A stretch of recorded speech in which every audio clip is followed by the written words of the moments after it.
Hello everyone, good morning. তোমরা সবাই কেমন আছো? আশা করছি ভালো আছো। আমিও ভালো আছি। আর আজকে 13ই জুন শনিবার, মায়ের জন্মদিন। এই সব হচ্ছে মায়ের জন্মদিনের আয়োজনেরই হচ্ছে।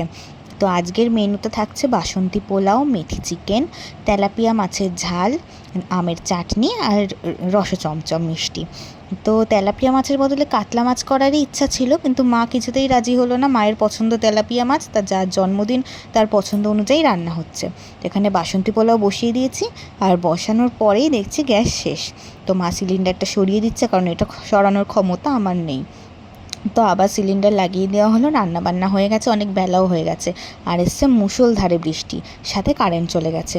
তো এখানে সব রান্নাবান্না হয়ে গেছে, তাই আমি মাকে বেড়ে দিচ্ছি, কারণ মা তো নিজের রান্না করা নিজেই রোজ বেড়ে খায়। তাই ভাবলাম আমি আজকে বেড়ে দিই সব খাবার দাবার। এই যে মেথি চিকেনটা, দেখো তো তোমরা কেমন হয়েছে বলো আমাকে। আর আজকের পোলাওটা না একটু গলেই গেছে, তো কিন্তু খেতে খুব ভালো হয়েছিল। তো এই যে মাকে সাজিয়ে দিয়ে